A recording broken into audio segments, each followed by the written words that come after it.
Le deseé la peor de las suertes a mi exesposa y a su amante tras un divorcio injusto. El universo me tomó la palabra y ahora todo mi pueblo cree que soy un monstruo. Sé que el título suena a una historia de terror barata o a un drama sacado de una telenovela de mal gusto, pero necesito sacar todo esto de mi pecho porque siento que la culpa y la presión social me están volviendo loco. He sido un lector silencioso de este foro durante años. Nunca pensé que mi vida se convertiría en uno de esos hilos que la gente lee para entretenerse mientras toma el café, pero aquí estamos. Necesito perspectivas externas y objetivas, porque en el lugar donde vivo la objetividad simplemente no existe. Para dar un poco de contexto, estuve casado durante 5 años con Andrea, nombres falsos por obvias razones. Tuvimos un noviazgo de 3 años antes de eso, por lo que ella fue una parte monumental de mi vida adulta. Yo creía que teníamos un matrimonio sólido, con los altibajos normales de cualquier pareja, pero nada que no pudiéramos resolver con comunicación. Yo trabajo como ingeniero en sistemas y ella tenía un puesto administrativo en una empresa. Todo se vino abajo hace aproximadamente 1 año y medio, cuando empecé a notar las clásicas banderas rojas que uno siempre ignora al principio. Llegaba tarde, protegía su teléfono como si contuviera los secretos nucleares del Estado, se volvía irritable por cualquier comentario y nuestra intimidad se redujo a cero. Una noche, mientras ella se duchaba, su teléfono no paraba de vibrar sobre la mesa de noche. No soy el tipo de persona que revisa dispositivos ajenos, pero la pantalla se iluminaba con mensajes de un tal Marcos. Los textos eran explícitos, detallaban lo que habían hecho la tarde anterior en un motel a las afueras de la ciudad y como él no podía esperar a que ella finalmente me dejara. El mundo se me cayó a los pies. Sentí un vacío en el estómago que me robó el aire y una taquicardia que casi me hace desmayar. La confronté esa misma noche cuando salió del baño. En lugar de negarlo o pedir perdón, se puso a la defensiva. Me dijo que yo la había descuidado, que Marcos le daba la pasión que yo no tenía y procedió a hacer un trabajo maestro de manipulación y luz de gas, culpándome a mí de sus propias decisiones. Le pedí el divorcio al día siguiente. No iba a rogar por el amor de alguien que me apuñalaba por la espalda y luego me culpaba por manchar de sangre el cuchillo. El proceso de divorcio fue un infierno en la tierra. Pensé que, al ser ella la infiel, las cosas serían rápidas y yo podría salir con mi dignidad y mis bienes intactos. ¡Qué iluso fui! En mi país las leyes de divorcio pueden ser un laberinto y ella contrató a un abogado que era un absoluto depredador. Además, teníamos bienes mancomunados y ella había estado desviando fondos de nuestra cuenta de ahorros compartida meses antes de que yo descubriera la infidelidad. De alguna manera legal que aún hoy me da migraña intentar comprender, logró quedarse con una parte desproporcionada de nuestros activos, incluyendo el automóvil que yo había terminado de pagar y una gran tajada de los ahorros que teníamos destinados para comprar una casa. Yo estaba exhausto, deprimido y solo quería que terminara la pesadilla, así que cedí en muchas cosas solo para que firmara los papeles. El día que finalmente se dictó la sentencia de divorcio y salimos del juzgado, yo me sentía como una cáscara vacía. Había perdido dinero, tiempo y mi paz mental. Bajé las escaleras del edificio tratando de respirar el aire fresco y procesar que finalmente era libre, cuando la vi. Andrea caminaba hacia la calle con una sonrisa triunfal y, recargado en un auto deportivo negro, estaba él. Marcos. El amante. Estaba ahí esperándola, con gafas de sol y una actitud arrogante que me hizo hervir la sangre. Ella corrió hacia él, se abrazaron y ambos me miraron. Él soltó una carcajada burlona mientras le abría la puerta del auto. Fue en ese preciso instante cuando algo dentro de mí se rompió por completo. Toda la frustración, la tristeza, la humillación y la ira acumulada de los últimos meses explotaron. Caminé hacia ellos ciego de rabia, la gente alrededor se detuvo a mirar, pero no me importó. Les grité a todo pulmón. Los insulté con cada palabra denigrante que cruzó por mi mente en ese momento. Maldije el día en que la conocí y, justo antes de que se subieran al auto, los miré fijamente y les grité que jamás serían felices, que esperaba que la vida les cobrara cada lágrima que me hicieron derramar, que deseaba que se pudrieran y que la muerte se los llevara antes de que pudieran disfrutar de todo lo que me habían robado. Ellos ni siquiera se inmutaron. Andrea me miró con lástima fingida, tomó a Marcos por el cuello y se dieron un beso apasionado frente a mí, solo para humillarme más. Luego subieron al auto y se marcharon dejándome ahí, temblando de coraje, con la respiración agitada y rodeado de murmullos de los transeúntes. Me fui a mi casa, me serví un vaso de whisky y traté de olvidar. El problema, y la razón por la que estoy escribiendo esto, ocurrió exactamente 1 semana después de ese encuentro en el juzgado. Era sábado por la madrugada. Estaba durmiendo cuando mi teléfono sonó. Era un amigo en común que había mantenido neutralidad durante el divorcio. Su voz temblaba. Me dijo que Andrea y Marcos habían tenido un accidente automovilístico gravísimo. Venían de regreso de una fiesta en una carretera secundaria conocida por ser peligrosa y tener curvas cerradas. Según lo que se sabía, el auto se salió del camino, dio varias vueltas de campana y terminó estrellado contra un árbol. Marcos no llevaba el cinturón de seguridad y murió casi en el acto debido al impacto. Andrea estaba en el hospital en terapia intensiva con múltiples fracturas, pero iba a sobrevivir. Al principio me quedé paralizado, no supe qué sentir. Una parte oscura de mí, la parte herida, sintió una especie de justicia retorcida, pero inmediatamente después me invadió el horror. Yo les había deseado la muerte a gritos. Y ahora él estaba muerto. 3 días después del accidente, recibí una llamada de un número desconocido. Era Andrea desde su cama de hospital. Apenas podía hablar, su voz sonaba rasposa y débil, pero la rabia en sus palabras era palpable. Llorando histéricamente me dijo que yo tenía la culpa, que mis maldiciones se habían hecho realidad, que yo era un monstruo, un asesino y que le había arrebatado al amor de su vida. Me colgó antes de que yo pudiera articular una sola palabra. Desde entonces no he podido dormir bien. Racionalmente sé que yo no corté los frenos de ese auto. Sé por amigos que Marcos tenía la pésima costumbre de conducir después de beber y es casi seguro que esa noche estaba ebrio al volante. Sé que fue una tragedia producto de la imprudencia, pero sus palabras y mi propio recuerdo gritándoles en la calle me persiguen. ¿Soy una mala persona por haberles gritado eso? ¿Soy el idiota por sentir una extraña mezcla de culpa y apatía? Necesito leer sus opiniones, porque mi mente no deja de dar vueltas. Edición. Veo que muchos preguntan sobre la investigación del accidente. Sí, la policía hizo un peritaje. No hubo ningún sabotaje en el vehículo. Fue catalogado como un accidente por exceso de velocidad y pérdida de control del conductor. También, muchos me preguntan si estoy en terapia. La respuesta es no, he tratado de lidiar con esto por mi cuenta, aunque viendo la situación creo que buscaré un profesional pronto. Agradezco a todos los que me dicen que no tengo la culpa de las acciones de un conductor irresponsable. Leer la lógica fría de extraños en Internet me ayuda a silenciar la voz irracional de mi cabeza. Actualización 1. Hola a todos, las cosas se han vuelto surrealistas. Sinceramente parece que estoy viviendo dentro de un thriller psicológico barato. Prometí actualizar conforme avanzara la situación y, lamentablemente, hay mucho que contar. Primero, necesito darles un poco de contexto geográfico y cultural, ya que muchos en los comentarios asumieron que vivo en Estados Unidos o en una gran metrópolis europea. No es así. Vivo en un país de América Latina, en una ciudad que es lo suficientemente grande para tener comodidades, pero lo suficientemente pequeña para que las familias tradicionales conserven mentalidades de pueblo chico. Aquí, las creencias en lo esotérico, la brujería, el mal de ojo y los trabajos de magia negra están profundamente arraigados en la cultura popular. No es raro que la gente acuda a curanderos antes que a médicos.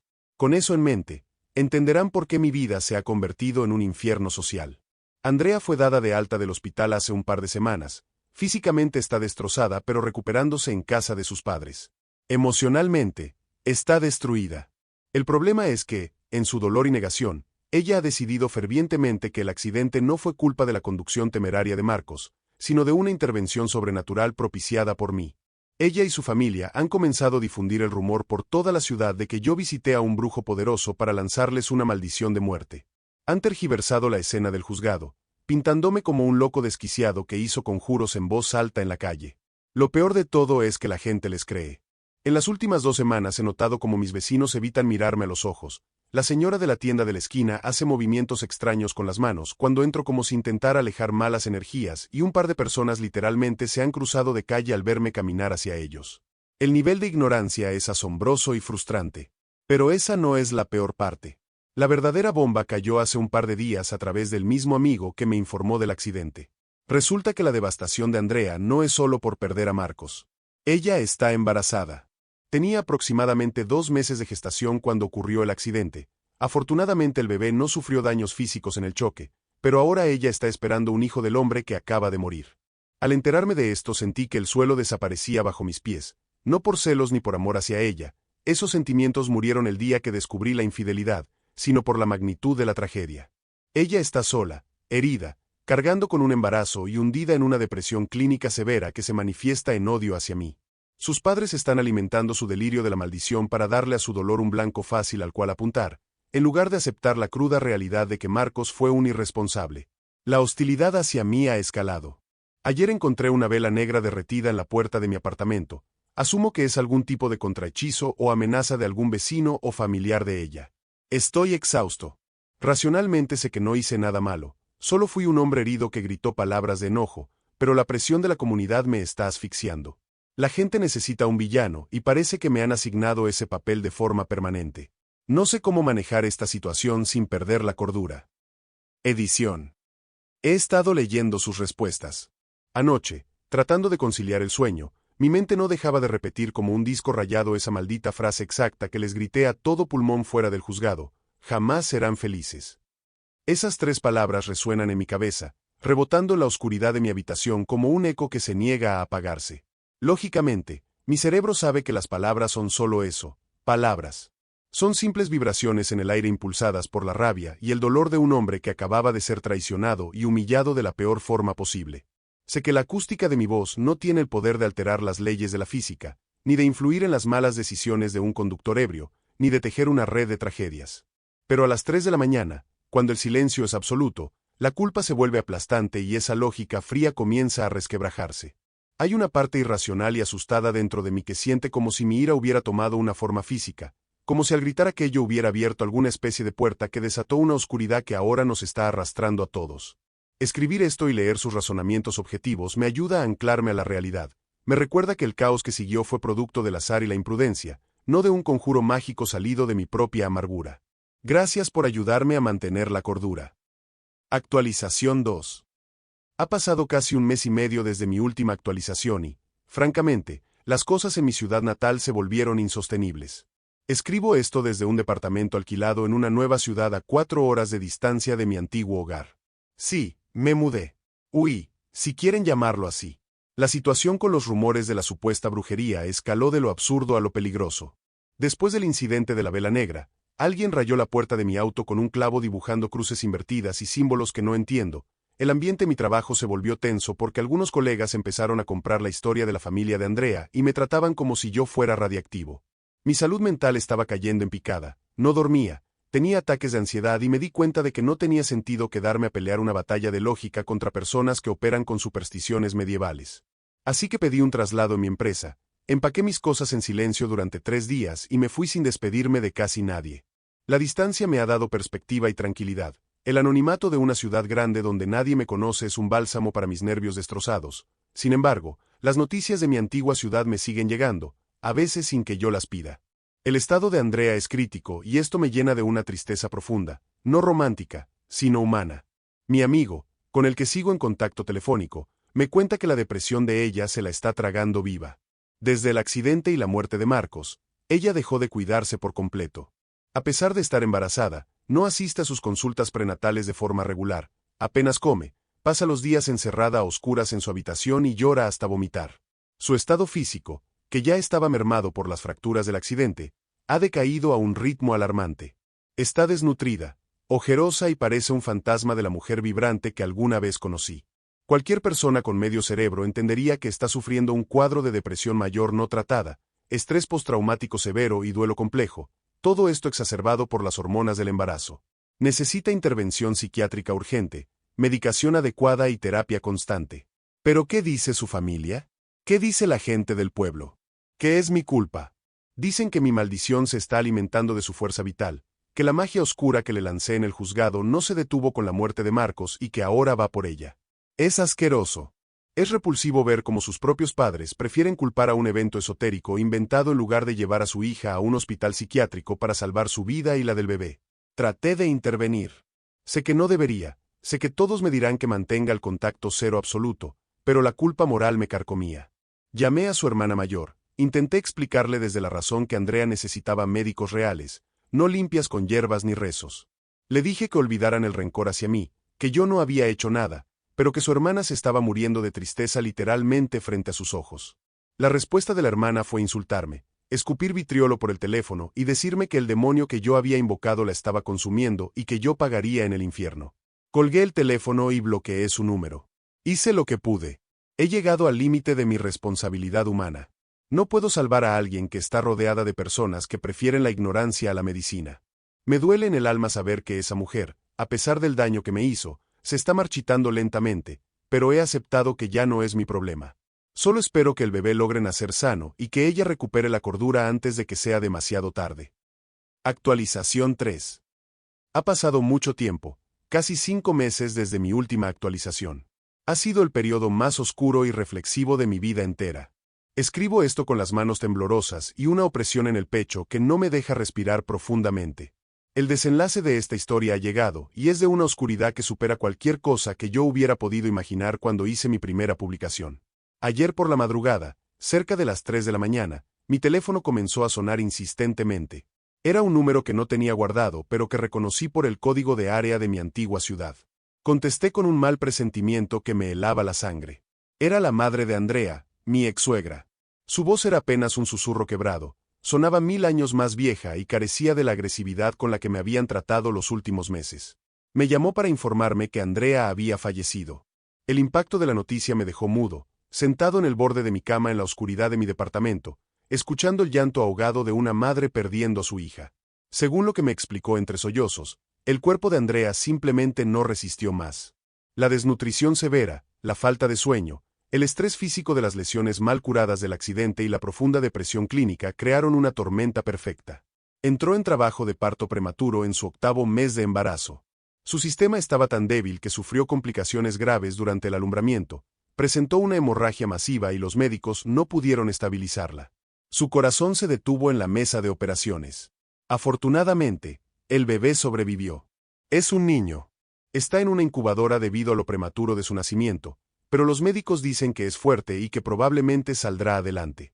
La madre de Andrea me llamó, irónicamente, buscando algún tipo de absolución o tal vez solo porque en su dolor necesitaba aferrarse a cualquier vínculo del pasado de su hija, incluso a mí. En un tono de derrota total, me confesó que sabían que debieron llevarla a un psiquiatra, que el padre de Andrea se arrepentía de haber alimentado los rumores del pueblo y que el peso de la culpa los estaba destruyendo. Ahora tienen a un nieto huérfano. Ellos son personas mayores con problemas de salud y una pensión limitada, y no tienen idea de cómo van a criar a un niño. Mencionó de pasada que están considerando darlo en adopción si no logran sostener la carga económica y física que representa, lo cual añade otra capa de tragedia a esta historia espantosa. Me quedé escuchándola durante casi una hora, sin decir mucho, solo ofreciendo mis condolencias de la manera más formal y respetuosa que pude. Cuando colgamos, lloré. Lloré por primera vez en años. No lloré por la mujer que me engañó y me arruinó financieramente, lloré por la muchacha de la que me enamoré hace casi una década, lloré por la absurdidad de la vida y por cómo una cadena de malas decisiones puede destruir tantas vidas en tan poco tiempo. Tengo un torbellino de emociones encontradas que me está destrozando la cabeza.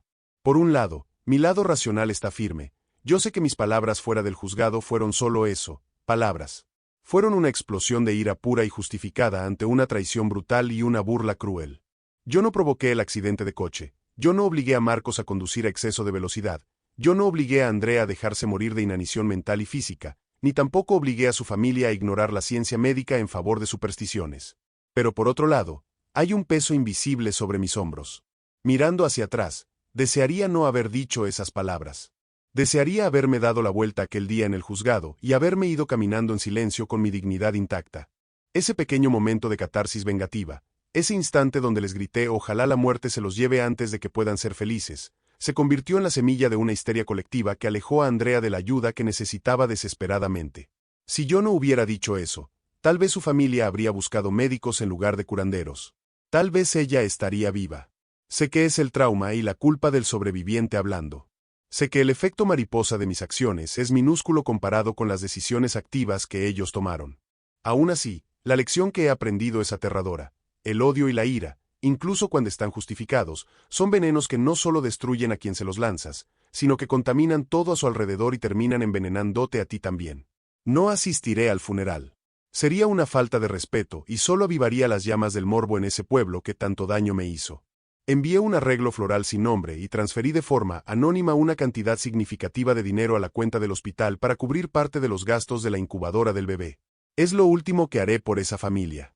Necesito cerrar este capítulo, buscar la terapia que he estado posponiendo y tratar de reconstruir mi vida sabiendo que fui testigo de cómo el rencor puede cavar tumbas literales y metafóricas. Gracias a todos los que siguieron esta historia, por sus palabras crudas, sus consejos y su empatía cuando mi propio entorno me trató como un monstruo. Este será mi último post. Cuídense mucho, elijan bien a sus parejas y, sobre todo, tengan cuidado con lo que desean en sus momentos de mayor oscuridad. A veces, la vida te escucha con demasiada atención. Edición. Solo vengo a hacer una última y breve actualización porque varias personas me mandaron mensajes directos preguntando qué pasaría con el bebé. Mi amigo me confirmó ayer que los padres de Andrea finalmente entregaron al niño en adopción.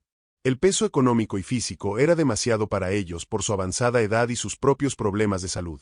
Sé que algunos asumen que la familia se apoyaría entre sí en una situación tan extrema, pero la hermana de mi ex no podía acogerlo ya que ella misma tiene 4 hijos pequeños y su situación financiera apenas le da para llegar a fin de mes, por lo que sumar la responsabilidad de un bebé prematuro simplemente no era una opción realista para su hogar. Me enteré de que antes de entregarlo a los servicios sociales lo registraron y lo bautizaron bajo el nombre de Isaac. Sinceramente siento que esta decisión es lo mejor que le pudo pasar a ese niño. El sistema de adopción tiene sus fallas y sus retos, pero al menos el pequeño Isaac tendrá la verdadera oportunidad de comenzar desde cero con una familia amorosa, muy lejos del fanatismo, la superstición y el ambiente tan tóxico que terminó por consumir a su madre biológica. Ahora sí, con esta noticia doy un cierre definitivo a esta cuenta y a este capítulo oscuro de mi vida para enfocarme en mi propio proceso de sanación. Les agradezco de nuevo por todo el apoyo y la perspectiva que me dieron cuando más lo necesitaba.